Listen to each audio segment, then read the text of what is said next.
But but before that, you have to understand what is the fundamental definition or difference between a machine learning and a deep learning. So here, a very interesting story is also here. When I also, this is a very interesting that when I started deep learning almost 7 years back, somebody said me, deep learning is a magical toolbox that you give an image, put it to the deep learning model, you can get out. So one question came to my mind that then where we go? Then I was just a vision engineer or vision scientist. What is the job of a vision scientist? Okay, this question I asked several person, and that if what does it mean? Then if deep learning do everything, then what is the role of a vision scientist? They're not required to extract the features, and if they don't want to extract the feature, what they will do? To understanding this thing, let's say I just said that there is a basically I already said in this lecture that in this conventional machine learning, there's the input, there is some sort of task on some, let's say it's a, what example I've given. Let's say it's image recognition or object recognition. Then we extract the feature, I put in a classifier and say it's a car or not car. That was the example. In the deep learning, these two things, feature extraction and classification, is somewhat clubbed. Now, if we see in a particular way, this what this feature extraction is somewhat data specific. We are manipulating data there, okay? And the classification is kind of network. So in deep learning, this data part and this network part is somewhat clubbed. Okay, so I thank to one of my collaborator can say he is working with me in IIT when I was doing the PhD. After that he joined Stanford, and he basically said me this very first time that this is the actual difference, that the feature extraction and classification. So what we have to, the basic research is there, that we have to generate the network such a way we can eventually extract a feature for a more efficient class. So the question is that given a problem, maybe vision problem, is an problem, any problem, the idea is just if you blindly put, okay, let's say use a Google Net, let's say use a widget, is it going to work? No.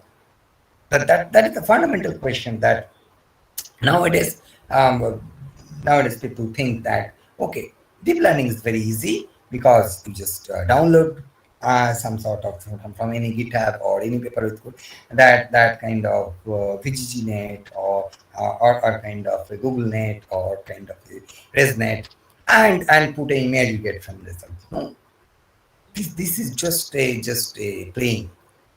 So where the research lies, you have to understand that given a problem, can you build a deep learning, the network from the scratch? You can take the help from some well-known practice, but this is, if you just put as a whole, it will definitely underperform.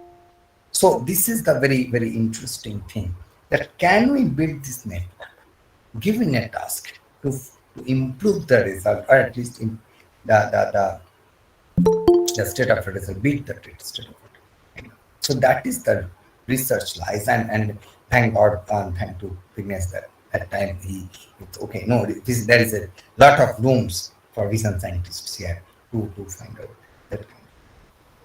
Okay, so this is a very important slide to understand. What is the basic difference between conventional machine learning? So here, now what this number of hidden layers is high, that we understand from this. Now, the big question is that if you say that okay, number of hidden layers is high, what is the role of a hidden layer in it's a very shallow one. Just let's take a neural net. So what is the role of a hidden layer? What it is doing? That first of all to understand.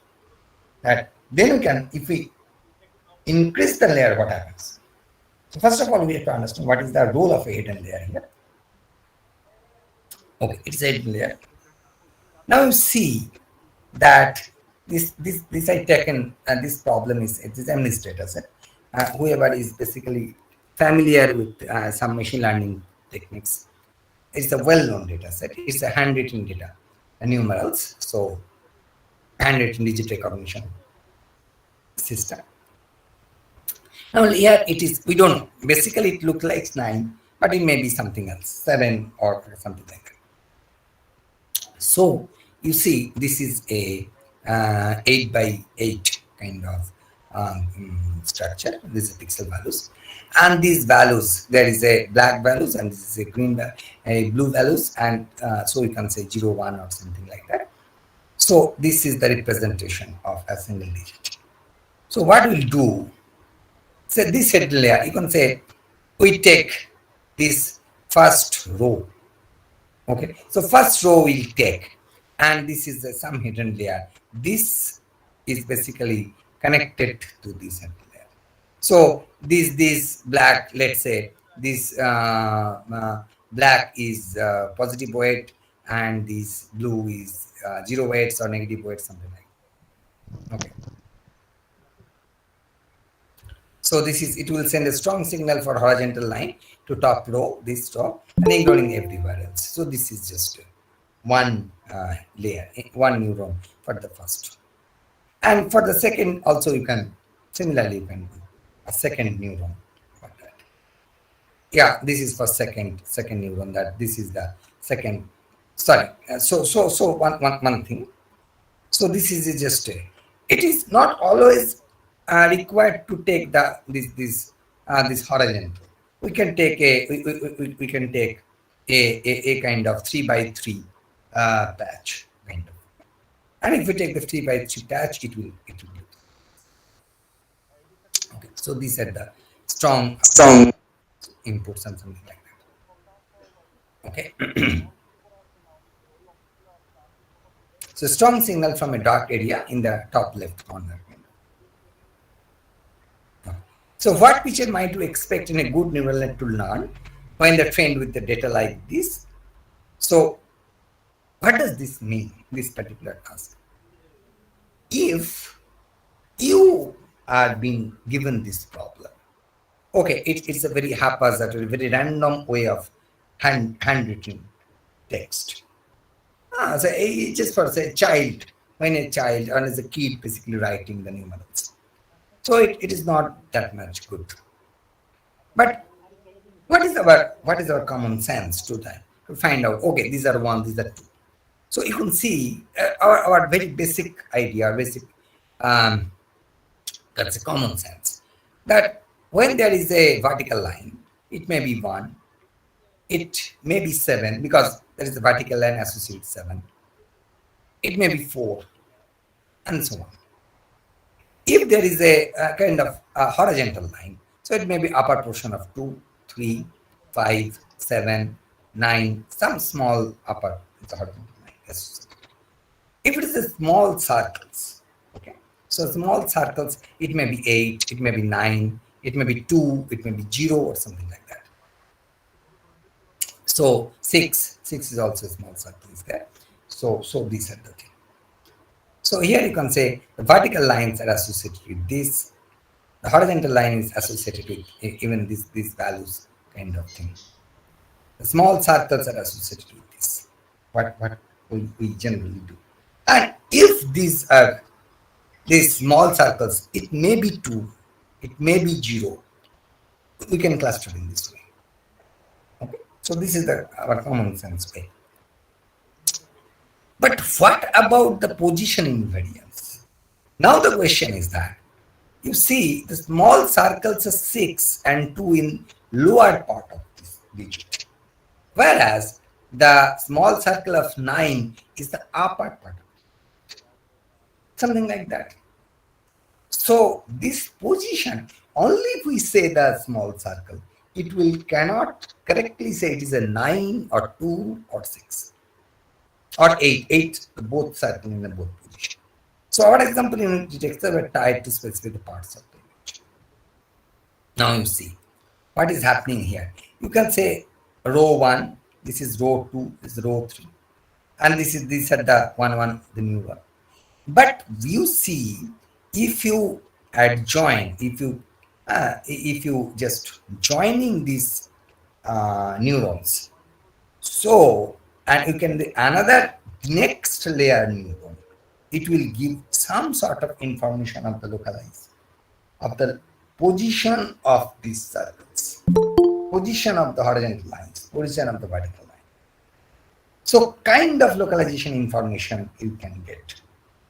So you see that if we increase the number of layers, because this is the first layer of hidden layer, first hidden layer, this upper layer, this is second hidden layer, this may be. So if we keep on adjoining these several number of hidden layers, so it will give you a more specific, more object-wise information or distinguishing feature, you can say. Give you more specific, distinct, more intelligent, more, you can say, efficient distinguished feature it will generate. And that's why the higher the number of, say, hidden layer makes sense. Okay, so multiple layer makes sense. You can see that this is the way. You got the idea? This is the basic way of understanding. Now we come to history of. But this particular idea, it is not that we don't know previously. Even what I'm trying to say, when the deep learning became popular, before that, even before that, long before, we know this idea. So because you can say the multi-layer perceptron is coming 1989, the backpropagation coming 86, 88, and this conventional neural net is coming 89, LSTM 1986. So these things we know, we know before. But where was the problem? Why people not using deep learning? Problem is that until very recently, let's say 2006 or something, our weight learning algorithm simply did not work on multi-layer. So multi-layer means number of hidden layers is high. Our weight learning algorithm is not that much efficient. Okay, so that was the first bottleneck. Why deep learning is not very popular until sorry, we get this kind of algorithms. So a major breakthrough came in 2006 when Professor Hinton and is basically coming to this very path-breaking work. Okay, so reducing the dimensional data with so so what actually they proposed? Let's try to understand that. They proposed a new way of trained multi-layer. Okay, so let us try in a very ground level, a very naive way to understand. It's a very complicated thing, but try to understand it. It's very easily. How not exactly the same because it's a very complicated thing, but try to understand what they actually suggest. Now you see, it's called the layer-wise pre-training. So it's a layer-wise learning. So what they say, they train this layer first. This is the input layer. This is the hidden layer. So can I learn this hidden layer?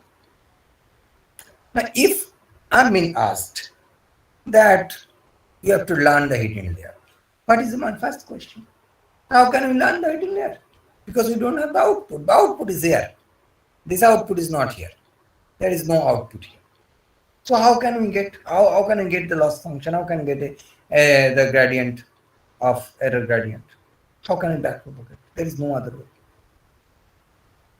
So they proposed a very interesting solution of that.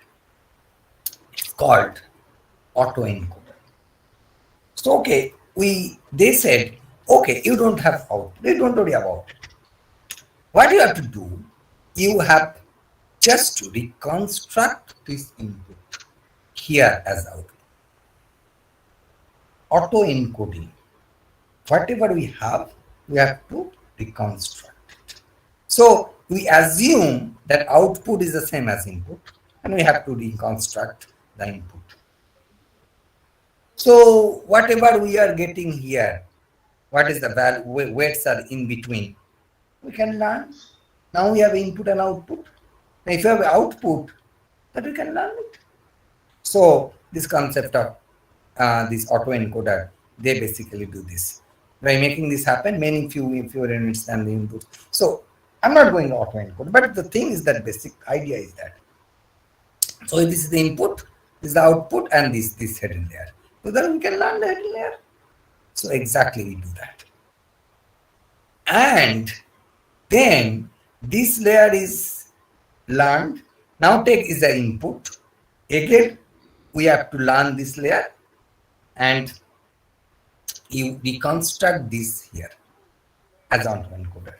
So we can, this layer we can learn, and so on. This process repeats, and then this layer, and then this layer, and finally this layer.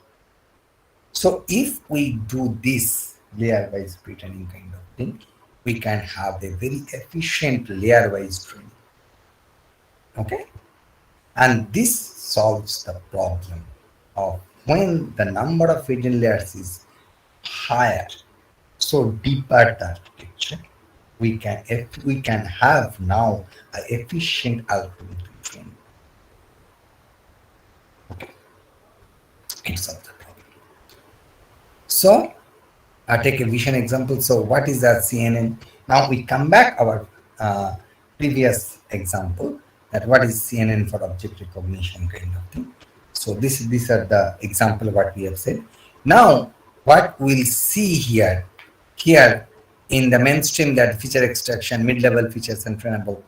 So here we can say we can put a different layer of abstraction. Now just recall the definition where we said that we understand the basically the different features of a particular image, different representation of image, layered by, in each layer we have understand the representation of the image in a different layer of abstraction. Here also same thing. Low level features. It's low level feature means it's a very primitive geometric features, a line, a circle, a semicircle, some kind of thing. Then mid-level features, which I'll show you that some sort of what is called. This is so some kind of thing. What is more inclined to the objects, and high-level features, a kind of object-like features. So that it means this. So when we go to, it's a layer-wise training, and each layer you basically trained the different level of abstraction of the image feature or whatever the data features, and that is the thing. So this is the basically the conventional layer is basically, if you say what is the CNN kind of thing, it's convolutional neural network is one of the basic thing. So what actually a conventional neural network has? It is a filter banks and nonlinear. I'll go in a few slides. What are that? It's not that much. We don't have much time, so but we still go and what is the same. So filter bank is basically for convolution filter bank. We put a nonlinearity here, feature pooling, and normalization, and this particular this is one hidden layer, and this we put these layers, multiple such layers, so we can get. So since just for a means we cannot discuss all these things in very detail, but this ImageNet, this is a very interesting thing, that how the deeper architecture basically evolved. And so it is in these are the Salwar architecture up to 2010, 2012. In 2014, and there is a these are VGGNet is basically 12. After that is Google Net is very interesting and very they just supersede everybody. Then it's a VGGNet, and this is MSRA. And 2015 it is called deep. It's a ResNet kind of thing. Leap residual learning source. So these are the kind of chronology of different how deep learning become basically outperforms the conventional machine learning, and these are the trends of this ImageNet challenge, that these are basically the winner of this challenge. So so still we don't have much time. I'm very briefly here we put some sort of CNN architecture, that what are the just because CNN is very you can say everybody knows the convolutional neural network. Deep learning means a convolutional neural network. So what do I mean by convolution? First of all, what basically a convolution means? That means that let's say given an image, how to know what are the primitive geometric features in a portion have. So what generally we do, we're not going for the entire image. We go for a very localized part. Okay? Because one thing, image processing, this is a typically image processing idea or concept, that in an image, the local statistics is always prevalent. That's always very important. So rather go to the entire image, we generally put a smaller patches of the image to understand what it looks like. Let's say this feature, this particular image, I understand that how its left eye looks, how its right eye looks, how its hairs, the left part of the head, hairs, how it is your nose, and something like that. Okay, so we put some sort of kernel there, so to understand that what is the kernel means. What kernel means, that a convolution kernel is that it is basically a kind of signal that is convolved with this image and find out, yes, is there is a horizontal line, is there is a vertical line, or it's a circle or something like that. So kernel means this at a very primitive stage, because it's a very low level features, geometric features. Now with this we can find, okay, so these are the, then what we'll do, we can get some local values. Then what we'll do, we basically adjoin these features. So this is called pooling. So that the question is that we can get some values, some kind of you can say information out of it in a part. And then is it required everything? All these geometric features is required? May not be. So the most prominent feature we can take. So sometimes we can take the some maximum prominent. So who is the most prominent feature kind of? So we can say the max pooling. We can say no. We can take average kind of, depend on the application. In average, we can kind of. So max pooling, average pooling, something. These are the different pooling techniques we use. So these are the kind of thing we use a convolution kernel. Then we put some pooling and some nonlinearity over there, and we make these are the definitely there is no time to go and details because it will take almost 2-3 days, 2-3 classes to understand. But at least you can get an idea of how it is works actually. But this is very, very important. Why? You see that this diagram is giving you an idea that what do you mean by low level feature. So you see the left hand thing, these are the low level feature. You can say most of the time it's a geometrical kind of named geometrical patterns.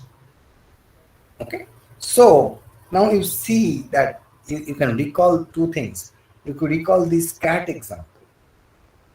Primary visual cortex is the very starting position of our neuronal architecture. So it responds against these low level features, only geometrical, named geometrical features. Okay, and when we increase in our deeper part, so it's a middle level hidden layer. So it's middle level feature. So you can see that here these features is not very naive kind of architecture or naive kind of structure. Rather, it's a bit complicated. And if you see here, it is almost is a tire, is a steering wheel or something like that. So this kind of features is more object wise or object to very close to the object sets and object features. So here you can see at the different level. Now again recall this these three these stalwarts definition, that at each level we have a feature of something like that. Very primitive level, we can have a low level feature.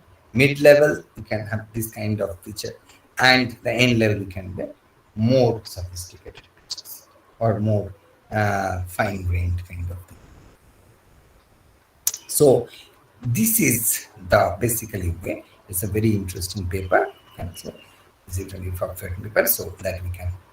And this is one of the major reason why deep learning is more effective over the shallow convolution. So three major ideas of deep learning, that is compositionality, that is cascade the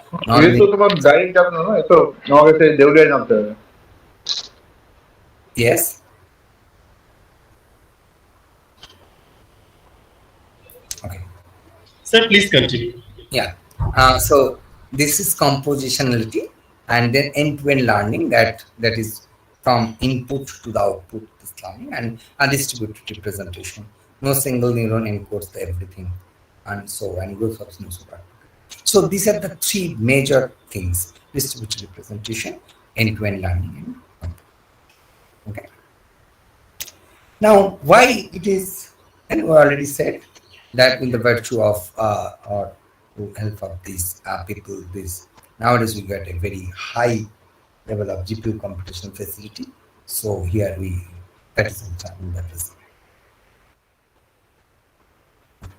We don't have much time, so I skip a few of things, because initially I thought to just touch upon that some sort of sequential learning and some concept of generative learning, but just for naming that for some data. Now, image is basically a kind of pseudo stationary signal. But if you say the video is what is video? Video is a series of images. Now, if it is a series of images, there is a sequence. There is a video sequence. To learn in this, we have a kind of architecture called recurrent neural network, and its more advanced version is called long short-term memory, is called LSTM. Another important that is unsupervised in nature, mostly unsupervised. It's called generative adversarial network. Nowadays, it is becoming a very, very promising research area for different applications like computer vision, zero-shot learning, and many more. And so I skip these things because of time. Just I go for a kind of some introductory things, that what is the vision wise in the vision, how actually we'll do all these things. I'm skipping this. Okay, so this is the end of, I put a more emphasis on this since it is the most important. After that, in part 2, we have maximum 15-20 minutes. I will conclude. In part 2, it's the computer vision and how this deep learning will help, and few examples from our research we can understand that. Although it's a bit complicated, but still we'll try a very naive way to understand that. So let's say, what is vision now? Now vision is basically the machine vision. So what is machine vision? It's a very picture from one of my favorite movie, and exactly here we try to understand that given a picture, what we interpret, that is our the, the human interpretation. And if you take a picture of this, there is a blue sky, there is a greenery, there is a cloud, a white cloud, and white pigeons basically there. So, and a robot is taking, try to analyze this image. Is there going to be a different? The idea that the important here is the interpretation. So everybody looks, there is a bird, the blue sky and green land, clouds, now sign of peace. So you can see the layer of abstraction, understanding, some sort of very materialistic, very visualistic, some visual way. Something is bit kind of underlying meaning, some sort of thoughts. Then the sign of peace is a kind of, nobody is written there, but it's a sign. So it's the interpretation. So exactly computer vision. If we have a camera and a robot, can we interpret this image? That is the basic understanding of the computer vision. Okay. So why computer vision? Now this question is, computer vision is everywhere. From safety to health to security to the entertainment, to the fun, to the access, everywhere now. From daily life, if you say the computer vision become very widely used application areas, basically for smartphone is coming, our social media kind of thing. So computer vision is a very now important aspect. Now every picture says this is a very wide picture and kind of thing, but it has some sort. Now, if you are saying that, okay, write a program to interpret this image, it's a very tough thing to do. So every picture tells a story. Can we say that the story automatically?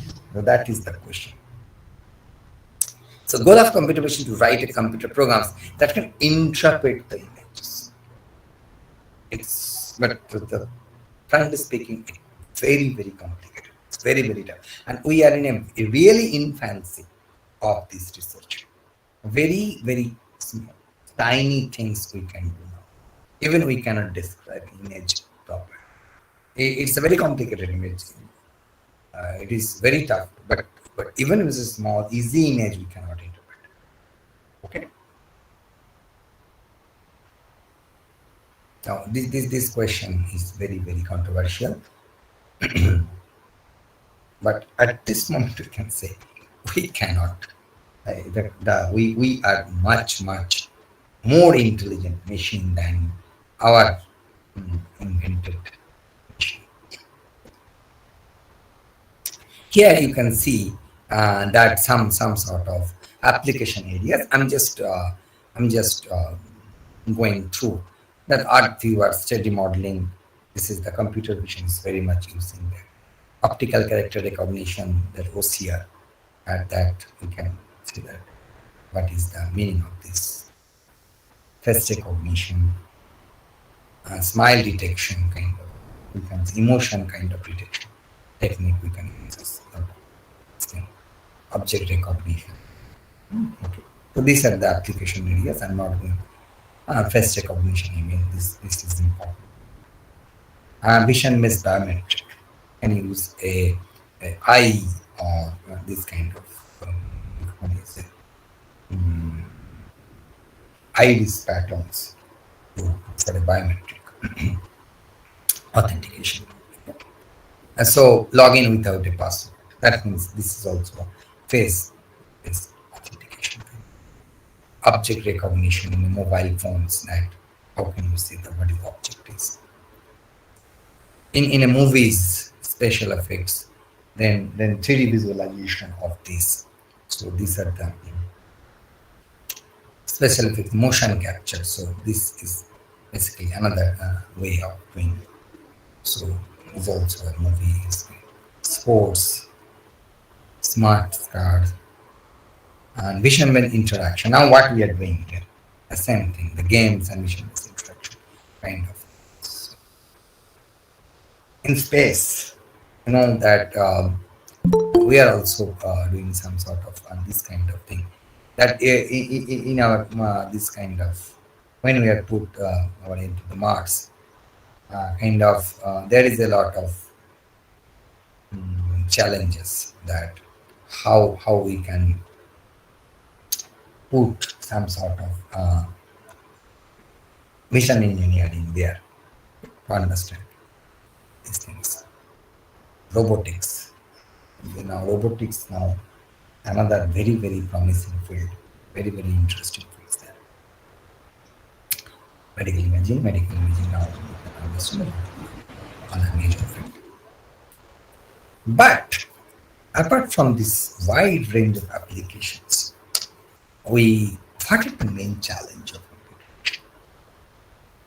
There is a lot of application, lot of things, but what is important to understand that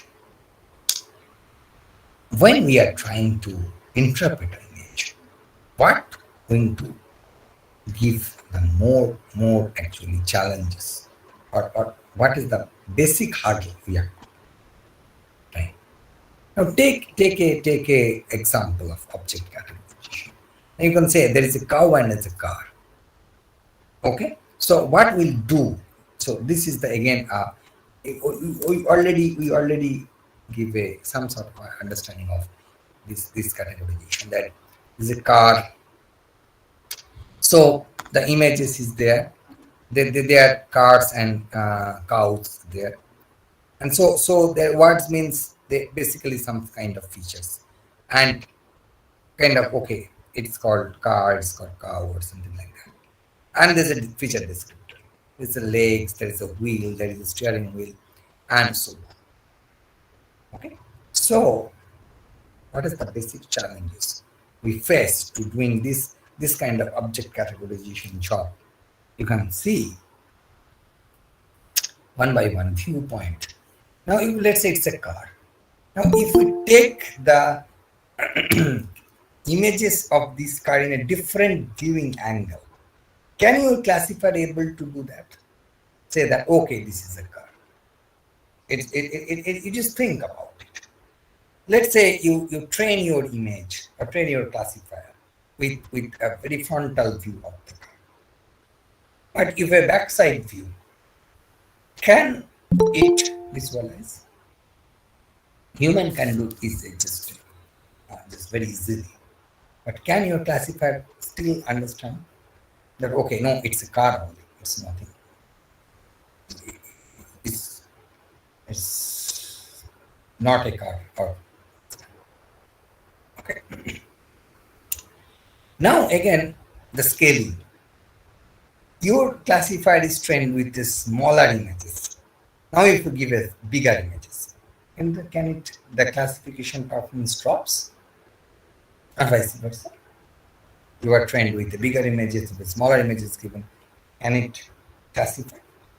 So this is another challenge. Deformation. Now there is a car, and this car is basically now in some accident, made some accident, doing a very complicated deformation it has. So can our classifier understand? Now, agonism is occlusion. A person wearing you know this face, but if he wears a sunglass or is one eye is occluded with hand, can still understand?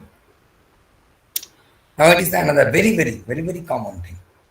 In taking images in a different lighting situation.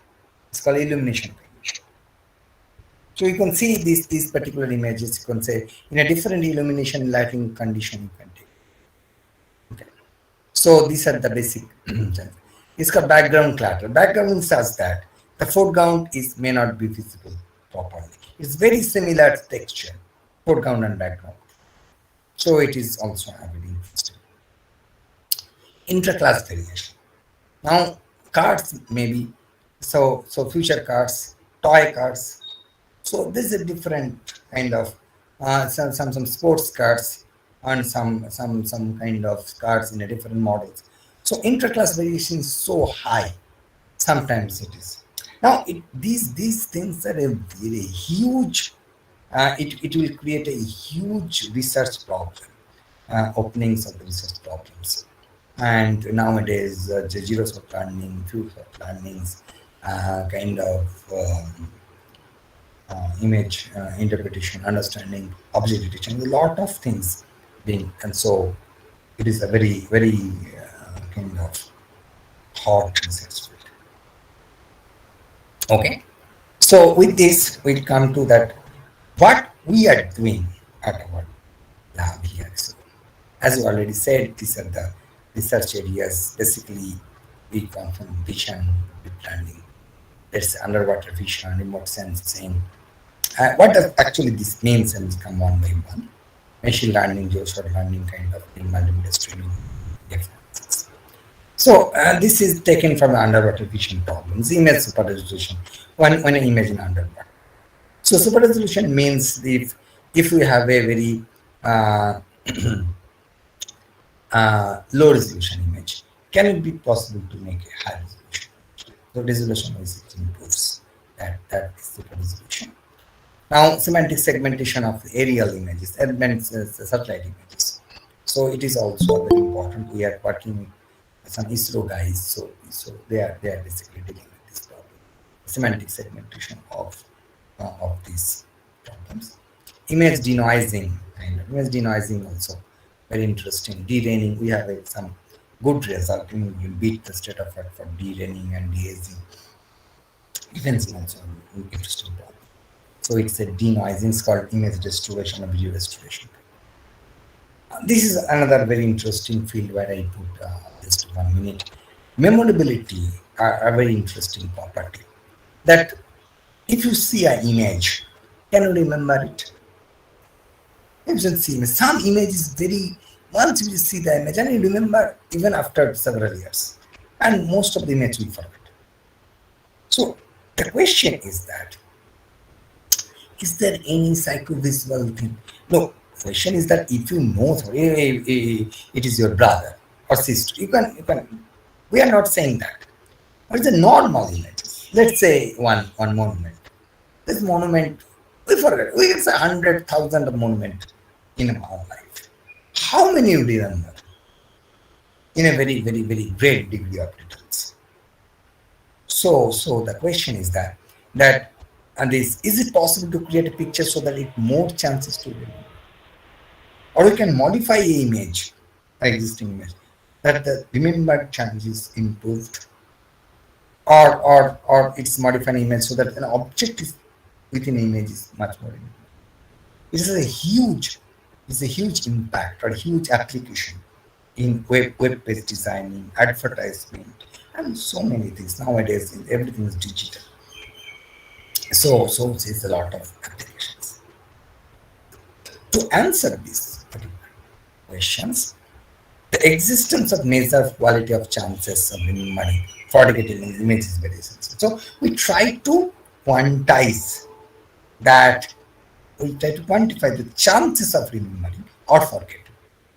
So this one of such measures one of my PhD students does a very good work on this, and even sometimes outperforms some of them. There is a one very good group from MIT. So we done a lot of things on this. So image memorability is interesting. Then stegonosis, the immediate forensics on that. We can use a kind of GAN. So we can use the generative adversarial network for predicting the cover image from the stego image, so that we can get these more efficiently we can predict the cover from the stego, so that we can get the noise, and based on the noise we can put a classifier. So this is the one. And this is a UAV based kind of image analysis. So we have the drone based from the aerial images. How can we get the object detection, tracking, all this? Okay. Okay. Another very interesting thing we are working. One of my PhD student, and one is graduation. After that, he is using the machine learning based video streaming. We can use the network caching, network slicing, federated learning of this kind of examples here. We don't have time to go for the very details. So here, just one work, 2 minutes things just for completeness. So restoration means that we already said. You can see that there is a clear picture and there is a viewing picture and steering angle. So if it is automatic driving, autonomous car, this steering angle is different in his image. So restoration is important. Even in underwater, there is a lot of, you can say that this is a clear picture, this is a hazy picture. So image restoration is basically a function, and to denoise, how to denoise, I'm not going to details. So there is few results, we have done something on these results on images. Okay, I'm not going to go into details, but if you're interested, you can go and in our website, so everything is there. So it's image video restoration. We can use this particular thing, this architecture. We have state of art architecture. We built an state of art, and these are the comparison results. You can say that these are the recent scheme, and this is SM transaction accepted. It's an image and video restoration something. It is also kind of GAN based. It is also we beat the state of art, and it is also a very good company. So with this, I would like to thank you all for your patience, and if you have any question, I'm happy to. Thank you very much. Thank you so much. Thank you so much. It was very outstanding lecture, and I'm sure that all the participants have also find this to be very much beneficial, which will help them in their research person. Now, regarding the Q&A, I'm opening up the panel. There are some questions which has been posted by some of the participants. So, sir, I'm reading out the question for you. The first one I can see that came from Professor Ganapati, that is, if we use multiple layers, we can also use more parameters, then how can we overcome this particular situation? Yeah, and that is very basically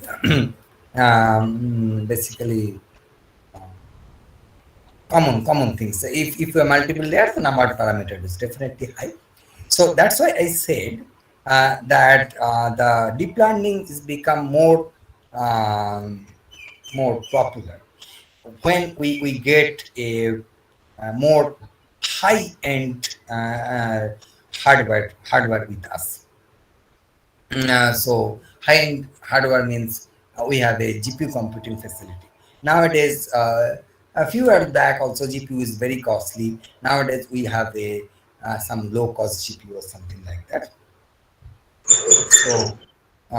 So that is the thing. That is one of the problems. But apart from that, there is a lot of techniques is there to reduce these parameters. Okay, so just for example, that we can say some weight sharing technique we can use, and some sort of thing. Nowadays, another important thing is that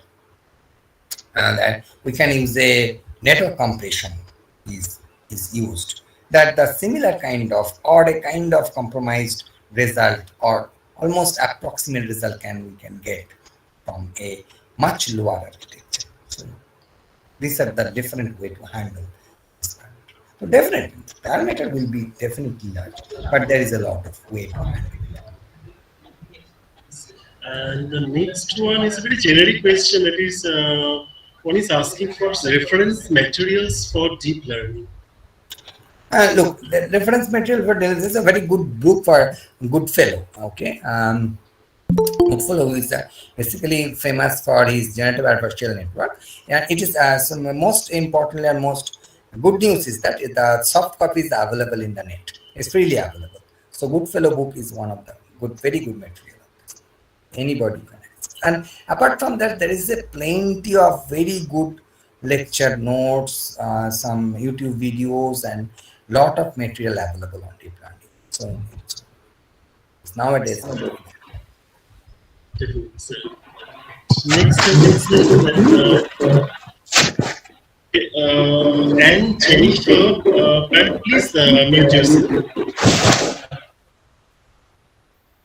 If you are having question, you can put up in chat box. Sir, the next question I can see is how to choose the number of hidden layers and nodes in a feed-forward neural network. Yeah, it depends on application. Definitely, it depends on the application, and there is other issues is also there. Also, although I said that definitely if you increase the number of layers, the chances of classification performance is much higher. But it doesn't say that even if you increase a layer without any, you can say, without any control. So if you say, let's say 100,000, 500, 5,000 and so on, it is not the case that if you only increase the layer, your performances keep on increasing. Okay. So so this is one important thing, that if you go for a kind of residual network, a kind of thing, that you can say that how to handle this, even if you go for a very deep network or very higher number of layers. So there is a problem of kind of overfitting, or there is another problem of, it's called that is the vanishing gradient kind of problem. It may not converge also. So without any kind of thing, if you just increase your, let's say, layers, it's not going to help. But definitely, to some extent, it will. Okay, sir, the next one is, if a person is new to this very topic and wants to dive into the research, so would you like to provide any advice? That is the thing. First of all, basically, look, machine learning is a bit, at this moment, there is a,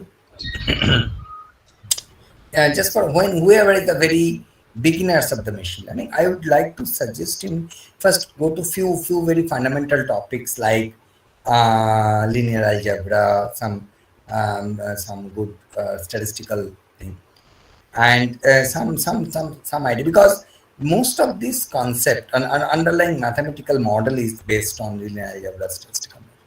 So before starting this machine learning kind of thing, so these are the very important to know. After that, there is a different, because at the end of the day, what is your aim now? If you are engineer and you are go for a developer, then definitely you have to go for a higher things. But if you are just for your small, it depends what actually want to do. But again, there is a lot of materials, even net, and a lot of courses there. So there, and definitely you can join a course, engineering course or the application course. This is the. Yes, thank you, sir. Next, the question is, how is deep learning used in healthcare? Look, now it is a very promising field. Now, because now healthcare nowadays, lot of people are interested in healthcare, and basically you see that in this pandemic situation, lot of funding is been even in Europe and US and in other countries, even in our countries also.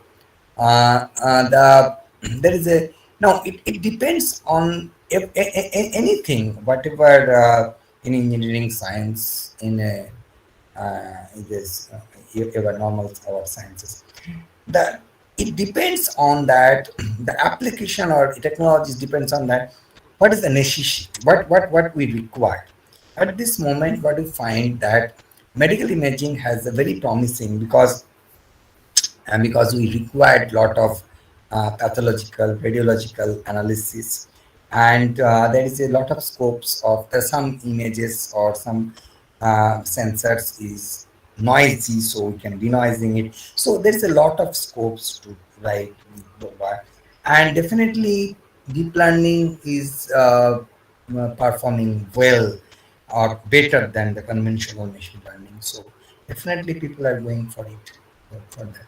Fact, there is a, you can just, there is a option of offline analysis. We always go, because one thing you have to, for real time analysis, deep learning is they're taking times analysis kind of thing. So real time application may not, but there is the chance of offline analysis.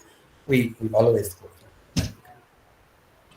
Yes, sir. Next one that came from Professor Rajesh Mukherjee is that why logistic regression is not a classification algorithm. Logistic regression is a classification algorithm. Why not? It's a classification. You can say logistic. It is called regression, but look, what logistic regression is. Do we put a sigmoid? We put a sigmoidal over a over our that series summation of that. So first, we understand what is the difference between a classification and regression. If your output is basically continuous, then it's called regression. And if your output is basically discrete, it's called classification. Now, on a linear regression kind of thing, we put a sigmoidal nonlinearity, and for giving that sigmoidal nonlinearity, it will just separate out that we make this from this continuous to discrete. So we can definitely you can use logistic regression as a classification. Okay, sir. Next, Dr. Ajita V have asked how to adjust the weights in neural network. Look, this is very. This question is very. How to adjust a neural network? You can say. So these are actually, the question is very fundamental, as that how to learn a network. That is the question. Weight adjusting means we have to fix a weight such that, so given an input we can get a desired output. So that what we are saying, that when we are not getting the desired output, we keep on changing. Now, if you ask how actually keep on changing, I'm saying if you go and consult with any textbook, any materials, a lot of, it's called back propagation for a very simple neural net kind of thing. What we'll generally do on a very brief thing, we go to the output layer. This is what is the actual output, desired output, and what you getting from your classifier. This we take a difference. So take a difference. It's called the noise or error. Then we take a differential. That's called noise gradient. Now we can say with this is error gradient, and this error gradient we basically multiply with some kind of learning rate, and there is a very well-known equation, Wij is equal to Wij minus of this. So it is called, basically we use a gradient descent algorithm to adjust the weights. So, and this thing is basically back propagate from one layer to the other. It's back propagate means it follows the output to the inputs. So that's why it's called backpropagation. And anywhere you can get backpropagation. So it's basically backpropagation is a kind of a gradient descent approach. So for learning. So this is the in very brief. If you still want to say, you can go for it. Any textbook and everywhere you can get it. Yes, sir. Next, I can see Dipankar Ghosh sir asked which one would be better for convolutional neural network. Is it increasing the number of layers or the number of nodes in each? This is very good question. This is very good question. So now they are basically increasing the layer. Definitely to some extent at the very beginning it will improve the performance if you manage this gradient, these basically vanishing gradient problems or something, or if the convergence it can be assured. So it will. But there is another kind of research where is very promising or very now that you say the number of nodes, that means width of the network. So even in our group also, we have one work that's called fractal network. Okay, so fractal network is basically there is a relation of width and the depth. So it has been shown there in this particular concept of fractal network, where we used in structural analysis in a different way, that if we can control or manage this width and depth, then the more efficient you can say result we can achieve. But it's basically application specific, but definitely it is a very good, is a kind of avenue of research where it is still very open, that how can we can between this, we can relate the depth and width of it. Next, I can see again Rajesh Mukherjee have written, sometimes we see that test accuracy lower than train accuracy, indicating overfitting. But instead of use of dropout layer with several settings, there is no improvement. Does it indicate that the model need to change in some extent? What should we do at that time? Look, overfitting is a kind of problem that can handle in several things. Now, dropout, if drop, maybe it may be the case that dropout may not work always. So what is basically, you have to understand the thing first, that why it is overfitting. Means sometimes it is that if your model complexity means the complexity of the network is very, very high and your data set is relatively small, then is a chance of that. So then the only one of the solution is that you can put some data augmentation or sometimes more annotated data if you can. So that is the way.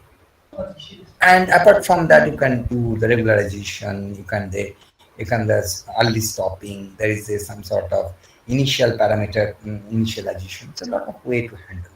So it generally it is very tough to comment in general, but these are the ways you have to try and.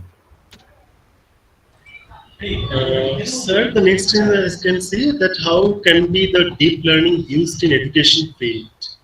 In what? Education field or education sector. Education field means deep learning. There is a two way of understanding this. One is definitely what we are doing.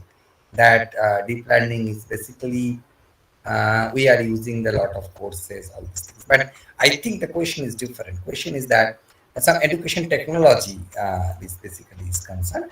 So there is a lot of work is going on even in education field. Nowadays that some pedagogical research. Then you see in IIT Kharagpur there is one NDLI. NDLI is a very, very nowadays a very popular project. It's called National Digital Library Initiative. That is Digital India Initiative. So there is a lot of things that our physical libraries are making a digital libraries now. You can go and you can access any book digitally if you just and most of the time it's free of cost. So this kind of thing in education purpose also, there is a lot of prediction required, and there are definitely deep learning is a kind of machine learning extension, so you can always use it. So there is a definite thing that in education and technology. So every IIT now is a CET, Central Education. We use the machine learning prediction based learning based system. So there's a lot of scopes there. Okay, participants, due to the shortage of time, we are not accepting further questions, but you can definitely put up your question in the official mail ID of Professor Shu. So I'm taking this as the last question that came from Dilip Kumar Gai. Sir, the question is, if we do not have enough data set, then can we use it to design neural network? This is also a good question. So this, and why is it a good question? Because it's a very frequent thing, frequent situation where we really don't have. There is a different way of handling it. One very easy way is called transfer learning. People are just for example, you have a ImagineNet trained and this thing, the network, and you fine tune on your lower number of it. So one very easy solution is transfer learning. Other than that, you can use some data augmentation kind of thing. So so we can increase your data. It is generally problematic for the supervised thing, because in supervised this getting level data is very costly and time consuming. So sometimes we do this. Apart from that, nowadays lot of generative model are being used to generate the data. So let's say if you have a face, it is possible to generate the face. This person is never exist in our society or in the world. So and on this synthetic data, or we can say synthetic rain image, synthetic hazy image. So this synthetic image generation, so generative models are being. So these are the way to handle when the adequate data is not present to training. Thank you so much, sir, for delivering such an outstanding lecture on the very journey of machine learning to deep learning from computer vision's perspective. I'm sure all the participants have find this lecture to be very much dynamic and informative at the same time. And I'm sure that all of them will find these, whatever things that you discussed, they will be able to implement that also in the research work. Sir, before you leave the meeting, there is a small token of appreciation and gratitude that we would like to present to you. Allow me to share my screen, sir.